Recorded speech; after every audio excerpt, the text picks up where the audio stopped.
Just can't get the staff. Now you just wait. I'm busy. Mickey, hello.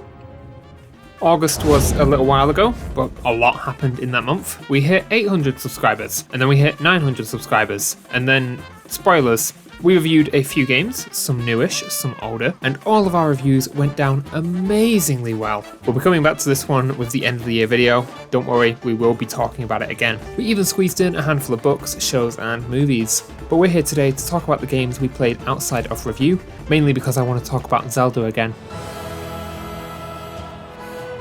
I found more rockets. The Korok space program is back in business as soon as I get back to the surface. I am still really enjoying the world's slowest Tears of the Kingdom playthrough. The Fire Temple was very fun, but nothing has outdone the Wind Temple yet. Most of my time has been spent pottering about though, just searching out shrines, saving Lurelin Village, and exploring that big storm in the sky. I remain in no rush, and this is easily my favourite way to play games. With everything we review, I'm under some sort of time pressure to really dig into the experience and make up my mind about it. With Tears of the Kingdom, I've got all the time in the world and intend to use it.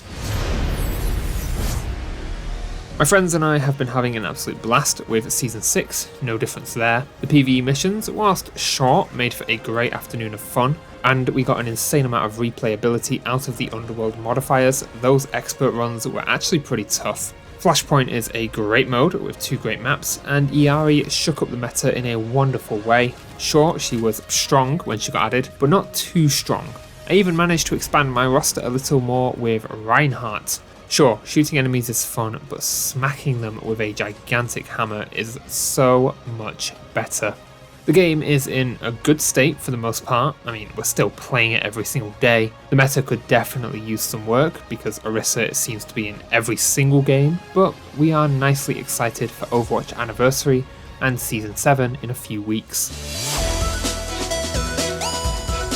I'm going to be real with you for a moment. The end of August was actually pretty tough for me. I had an anxious period, and when I get anxious, I start questioning the universe. It's an existential crisis on a regular basis, and it absolutely sucks. During these periods, I have comfort games and shows I'll return to, and Celeste is one of those games. Oddly enough, I find that the games I use to calm my anxiety are usually pretty difficult, but Celeste is short enough I can power through it in an afternoon, and has some great real-world applications for dealing with one's mind being shit.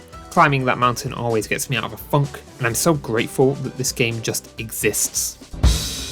On the other hand, I wish this stupid dragon didn't exist. Cuphead is another one of my anxious games. Yeah, it doesn't make sense.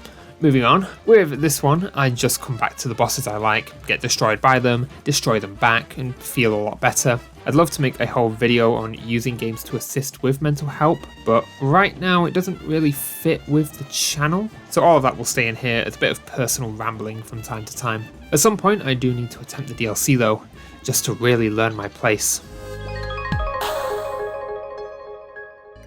Alright, let's round out my coping mechanisms. My real-time playthrough of Stardew Valley has continued into summer, and I'm really starting to understand that I don't remember a bloody thing about this game. I'm sat here 2 seasons in with a tiny field of crops and fishing every day to make money. I also keep forgetting what I did the day before because real life days are pretty long. You'd think I'd start leaving myself notes, but I just can't forward plan that well. August was pretty great in that all 3 of the multiplayer games I play got new seasons. Modern Warfare 2 got an excellent season with 5 before it kicks the bucket in a few months. This Havoc mode needs to be a mainstay with the series because it is downright excellent. Basically, it's team deathmatch, but every so often new modifiers get added. People explode when they die, you reload instantly when you kill someone, there's moon gravity, stuff like that, and it is so damn fun. Couple that with 3 new maps, which are all great, and my new favourite weapon in the game, and you've got yourself a winner.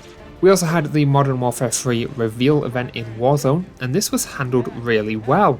The last few Warzone reveal events have been pretty rough. No one liked destroying that one train, but I ended up playing through this one a few times because having a whole lobby work together was super fun. Modern Warfare 3 is also looking pretty good, but you'll hear my full thoughts when we do a beta review in a few weeks. Looking back to Modern Warfare 2 for a second though, can we please fix the connection issues? The game is 10 months old and I'm having fun when everything works, but this is miserable.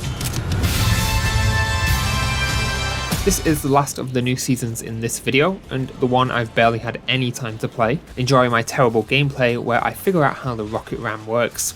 Me from the end of August is hoping that I can really get stuck into this season, because what I have played has been super fun, but me from the future of mid-September 2023 knows that, like most wishes, that hasn't come true. So, future October me, do me a favour and make sure there's some Fortnite in your past.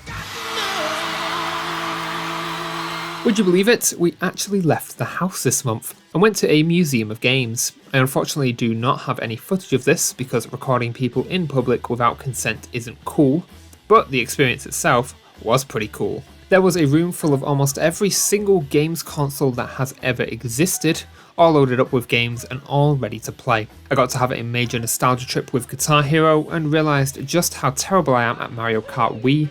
10 years without any practice will do that to you. But the highlight of the day was a setup of 16 Xbox 360s, all with a copy of Halo 3, and all in the same LAN game. This is an era of gaming I mostly missed out on. Sure, I played games with my friends on split screen when I was younger, but a LAN party on this scale was unheard of. Actually being able to sit down and hear the screams of my enemies in real life was great, and I'm sad this setup isn't common in the era of online gaming convenience. Sure, it's easier than ever to play with my friends, but I feel like a core part of the experience is just missing. So, that was August. Thank you for listening to me ramble for 10ish minutes, and thank you from future mid-September me for 1,000 subscribers. I don't really have any ideas for subscriber milestone videos, but I do want to make my gratitude known, because the fact that we built any kind of audience is just surreal.